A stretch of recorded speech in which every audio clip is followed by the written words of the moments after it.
अब ये last topic है एट्रियल एक्शन पोटेंशियल और वेंट्रिकुलर एक्शन पोटेंशियल। अब देखेंगे एट्रिया में एक्शन पोटेंशियल कैसे जनरेट होते हैं। अभी सभी चीज़ें मैंने आपको समझाई है, उसको ही हम डिटेल में पढ़ेंगे।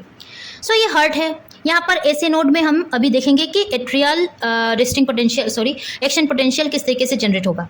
सो ऐसे नोड में ही होगा। ऐसे नोड इस तरीके से है प्रेजेंट। यहाँ पर बहुत सारे ये ग्रुप ऑफ सेल होते हैं, मैंने आपको समझाया है ऐसे नोड। सो एक सेल का जो है सेल मेम्ब्रेन मैंने यहाँ पर बनाया है। ये सेल में इस तरीके से चैनल्स प्रेजेंट होते हैं, HCN channel, calcium T channel, calcium L channel, potassium का दोनों टाइप आप समझो, मैंने एक ही समझाया है। यहाँ पर पोटेशियम चैनल प्रेजेंट है।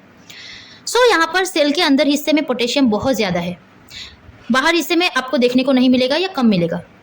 सोडियम आयन सेल के बाहर प्रेजेंट ज़्यादा होगा, कैल्शियम आयन भी बहुत ज़्यादा बाहर प्रेजेंट होता है। सो इस तरीके से अब देखिए मैंने आपको समझा है थ्रेशोल्ड पोटेंशियल कितना होता है एट्रिया का। थ्रेशोल्ड पोटेंशियल होता है -40 मिलीवोल्ट। मतलब जैसे ही -40 मिलीवोल्ट एक्शन पोटेंशियल जो है मेम्ब्रेन पोटेंशियल होगा उस सेल में, वैसे ही एट्रिया का जो एसे नोड का सेल है वो एक्साइट होगा, कंट्रैक्शन करेगा। HCN open set. अब HCN जो है ये HCN ये कब ओपन होगा? Below -60 MV। -60 MV से नीचे के टाइम में जो है HCN ओपन हो जाता है। HCN कब क्लोज होता है? -40 में। जब -40 जो थ्रेशोल्ड पोटेंशियल है एट्रिया का, जब उतना मेम्ब्रेन पोटेंशियल हो जाएगा तब HCN क्लोज हो जाएगा। कैल्शियम का T चैनल जो है ओपन और क्लोज कब होगा? ओपन होगा ये T चैनल -50 MV में और क्लोज होता है -40 MV में। कैल्शियम का L चैनल ओपन होता है और क्लोज होता है, ओपन होता है -40 में और क्लोज होता है +10 में। पोटेशियम चैनल जो है ओपन होता है +10 में और क्लोज होता है -60 में। सो ये मैंने ऐसे ही नहीं लिखा है, पूरे ग्राफ को समझने के लिए ये सभी बातें आपको जाननी होती है। सो ये पॉइंट्स याद रखिएगा, कौन कब जो है ओपन होता है, कौन कब क्लोज होता है। फेजेस क्या होते हैं? यहाँ पर 3 फेजेस जो है प्रेजेंट होते हैं। कहाँ पर? एट्रिया के ऐसे नोड में। अभी मैंने वेंट्रिकल को नहीं बताया है, वेंट्रिकुलर सेल के बारे में नहीं पढ़ा रही हूँ। फेज 0, फेज 0 जो है डीपोलराइजेशन फेज है। डीपोलराइजेशन अगेन मैं आपको समझाती हूँ, जहाँ पर सेल कॉन्ट्रैक्शन करता है, एक्साइटेड होता है। Here the membrane has a leak to sodium ion. इस केस में सोडियम आयन जो है लीक होगा, मतलब अंदर आने का जो है स्टार्ट होगा, अंदर आएगा। फनी करंट जो है मैंने आपको समझा है वो ओपन होता है, जिसकी वजह से मेम्ब्रेन पोटेंशियल ग्रेजुअली जो है लेस नेगेटिव होता है। मतलब पॉजिटिव आयन अंदर आते हैं तो वो लेस नेगेटिव होता है, उनमें पॉजिटिव चार्जेस बढ़ने लगते हैं, नेगेटिव चार्ज कमने लगते हैं। An influx of calcium ion through slow voltage gated L-type calcium channel causes the membrane potential to rapidly rise। और इस समय में L-type calcium channel के हेल्प से कैल्शियम भी अंदर आने लगते हैं, जिससे कि मेम्ब्रेन पोटेंशियल जो है पॉजिटिव की तरफ बढ़ने लगता है। फेज 3 क्या है? फेज 3 को हम रिपोलराइजेशन फेज कहते हैं। मेम्ब्रेन पोटेंशियल जो है मोर नेगेटिव हो जाता है। इस समय में मेम्ब्रेन पोटेंशियल बहुत माइनस की तरफ जाने लगता है, बहुत नेगेटिव हो जाता है due to opening of voltage gated potassium channel. क्यों होता है ऐसा? इस समय में इस स्टेज में voltage gated potassium channel open होते हैं, जिससे कि पोटेशियम चैनल को बाहर निकाला जाता है। अगेन मेम्ब्रेन पोटेंशियल नेगेटिव की तरफ जाने लगता है and subsequent efflux of potassium ion out of the cell. This process brings the membrane potential back towards the threshold.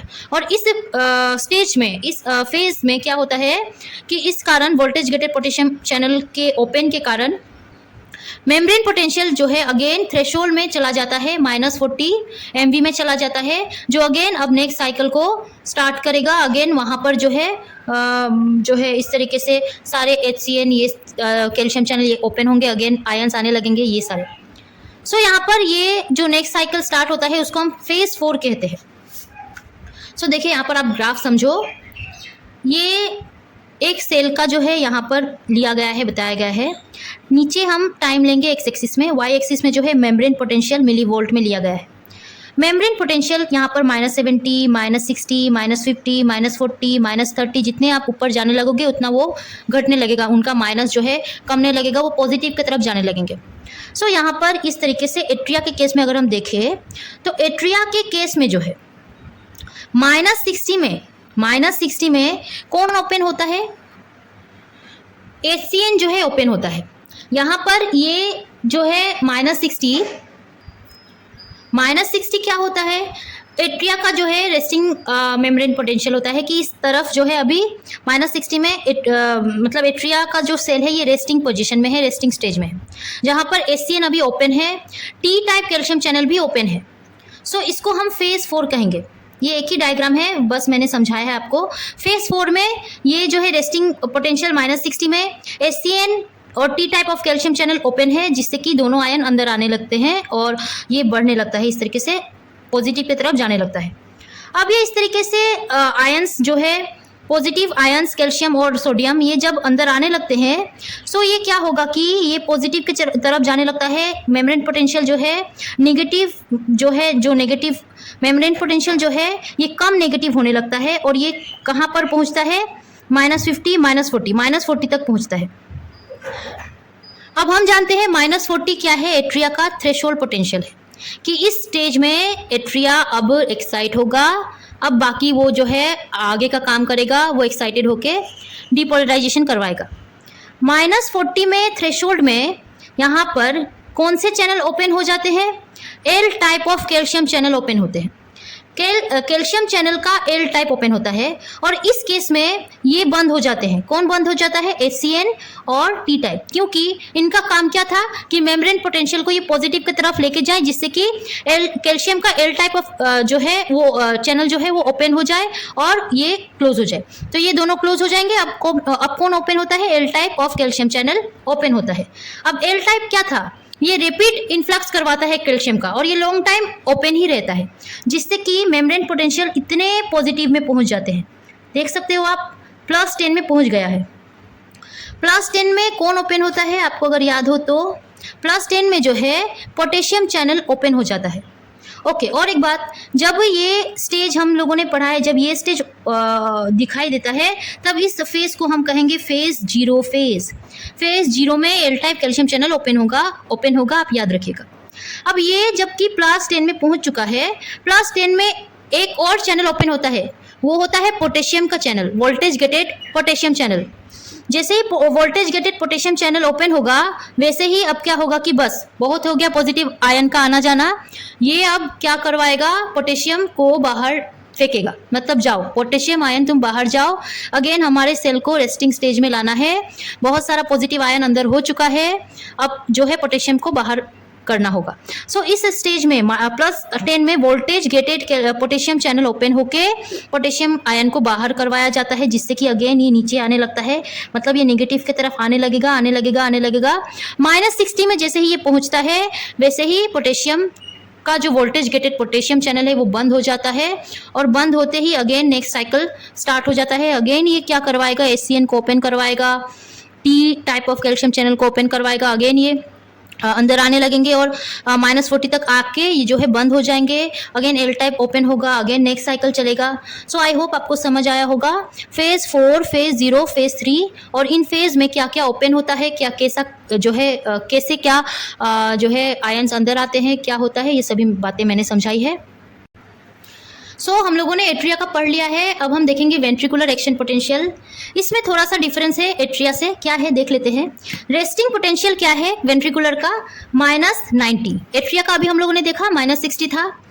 Resting potential ventricular का है -90 MV और थ्रेशोल्ड जब ये एक्साइट होता है उस स्टेज को, उस पोटेंशियल को हम कहेंगे -70 या -60 MV होते हैं। इसमें फेज जो है 5 प्रेजेंट होते हैं। फेज 4 में रेस्टिंग पोटेंशियल कहा जाएगा, जहां पर सेल मेम्ब्रेन जो है अभी रेस्ट कर रहे होंगे, वोल्टेज कोई भी जो है वहां पर अभी तक एक्साइट नहीं हुआ होगा, वोल्टेज जो है वहां पर अभी नहीं प्रेजेंट होंगे। Voltage gated sodium and calcium channel अभी क्लोज होंगे। सेल प्रिपेयर करेगा अपने आप को जो है वो एक्शन पोटेंशियल को जनरेट करे। अभी मैंने आपको फेज 4 समझाया था, वैसा ही है। फेज 0 जहां पर रैपिड डिपोलराइजेशन होता है, voltage gated sodium ion channel जो है ये ओपन हो जाते हैं। इस स्टेज में रैपिड इन्फ्लक्स होने लगता है, इस कारण सोडियम का सेल के अंदर इन्फ्लक्स होने के कारण जो है रैपिड पॉजिटिव शिफ्ट होता है मेम्ब्रेन पोटेंशियल का, जिसको हम अपस्ट्रोक कहते हैं। फेज 1 में अर्ली रिपोलराइजेशन होता है। रिपोलराइजेशन मींस कि मेम्ब्रेन अभी और नेगेटिव की तरफ जाएगा, मतलब वो रेस्ट करने लगेगा, कॉन्ट्रैक्शन नहीं होगा उसमें। सम वोल्टेज गेटेड सोडियम चैनल जो है यहाँ पर इनएक्टिव हो जाएंगे, सोडियम चैनल अंदर नहीं आएगा। ट्रांजिएंट आउटवर्ड पोटेशियम करंट, और पोटेशियम करंट बाहर जाने लगेंगे, leading to brief outward movement of potassium ion and slight drop in the membrane potential, फिर से नेगेटिव की तरफ जाने लगेगा।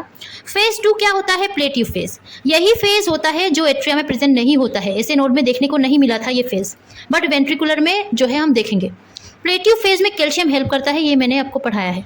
सो अब देख लेते हैं प्लेटिव फेज जो है ये क्या है। Voltage gated L type calcium channel open. इस फेज में कैल्शियम चैनल का जो एल टाइप कैल्शियम चैनल है वो ओपन होगा, जिससे कि कैल्शियम आयन का इन्फ्लक्स होता है, अंदर आने लगते हैं सेल के। दिस कैल्शियम इन्फ्लक्स बैलेंस करवाता है आउटफ्लो ऑफ पोटेशियम आयन। देखिए क्या होता है कि जब voltage gated potassium ion open होते हैं, जिससे क्या होता है पोटेशियम आयन बाहर जाता है। सो उस समय ये L type calcium ion open होके कैल्शियम आयन को अंदर लाता है, जिससे कि जो स्टेज है उस स्टेज में वो मेम्ब्रेन पोटेंशियल को बैलेंस कर पाए, और एक दूसरे को वो इस तरीके से जो है बैलेंस करते हैं कि वो जो ग्राफ है वो एक प्लेटिव ग्राफ देता है। ठीक है, मैं आपको दिखाऊंगी graph. This calcium influx balances the outflow of potassium ion, creating a prolonged plateau in the action potential. The influx of calcium also stimulates the sarcoplasmic reticulum to release more calcium. Sarcoplasmic reticulum को ये क्या करता है? Stimulate करता है ये calcium ion का influx, जिससे कि और भी ज़्यादा कैल्शियम आयन रिलीज हो पाए, इनिशिएट कर पाए मसल के कॉन्ट्रैक्शन को। फेज 3 क्या है? Rapid repolarization. L type calcium channel इस फेज में क्लोज हो जाते हैं। More voltage gated potassium channel वहां पर ओपन होते हैं, जिससे कि पोटेशियम आयन बहुत सारे बाहर जाने लगते हैं। Increase outward flow of potassium ion lead करता है rapid decrease in membrane potential, जिससे कि अगेन पूरे नेगेटिव में आने लगते हैं मेम्ब्रेन पोटेंशियल, जिससे कि अगेन अब वो नेक्स्ट साइकिल करवाएगा, वो अब रिलैक्स करवाएगा। This return the cell to its resting membrane potential ready for the next action potential. अब देखिए यहाँ पर सेम ही है। वेंट्रिकुलर सेल में एक्स एक्सिस में टाइम लिया गया है और मेम्ब्रेन पोटेंशियल वाई एक्सिस में लिया गया है मिली वोल्ट में। -90 रेस्टिंग पोटेंशियल था वेंट्रिकुलर सेल का। तो यहाँ पर जो है फेज 4 ये जो है दिखाया गया है। यहाँ पर सोडियम चैनल इस तरफ जो है ओपन है। कैल्शियम चैनल भी इस तरीके से ओपन है, जिसकी वजह से सोडियम जो है अंदर आता है और इस तरीके से शूट लेता है। प्लस 10 to 20 के अंदर यहाँ पर इस तरीके से जो है पोटेशियम चैनल ओपन होते हैं, पोटेशियम वोल्टेज चैनल ओपन होते हैं, जिससे कि पोटेशियम बाहर जाने लगता है, कैल्शियम चैनल अंदर आने लगते हैं। कैल्शियम चैनल अंदर आते हैं, calcium L type of channel याद रखिएगा। अंदर आने की वजह से जो कि पोटेशियम भी बाहर जा रहा है इस स्टेज में और कैल्शियम भी अंदर आ रहा है। सो ये दोनों जो है एक दूसरे को इस तरीके से फेस करते हैं, और यहाँ पर ये जो है एक प्लेट्यू लाइन हमें देखने को मिलता है यहाँ पर। अब इस तरफ जो है ये L type of calcium channel बंद होता है, जिससे ही ये बंद होगा वैसे ही जो है पोटेशियम बहुत बाहर जाने लगेंगे। अगेन ये जो है कम होता रहेगा, मेम्ब्रेन पोटेंशियल जो है नेगेटिव की तरफ आता रहेगा, और ये यहाँ पर -90 में आते ही जो है फिर से फेज जो है 4 स्टार्ट होगा। अगेन नेक्स्ट साइकिल जो है इस तरीके से स्टार्ट होता है। इस केस में जो है इस स्टेज में हमें टाइम देखने को मिलता है 200 मिली सेकेंड, और एट्रिया के केस में वही टाइम इस तरीके से आप देखो, वही टाइम जो है यहाँ पर 0.8 सेकेंड का होता है। सो यहाँ पर ये एक साइकिल का टाइमिंग मैंने बताया है। रेगुलर एट्रिया का जो है इस तरीके से ग्राफ मैंने समझाया है। आई होप आपको समझ आया होगा आज का वीडियो जो था एक्शन पोटेंशियल किस तरीके से जनरेट होता है। सो आई होप आपको समझ आया होगा। अगर समझ आया हो और अच्छा लगा हो तो इस वीडियो को लाइक कीजिएगा, मेरे चैनल को सब्सक्राइब करना प्लीज़ मत भूलिएगा। टिल देन पढ़ते रहिए, take care and bye bye.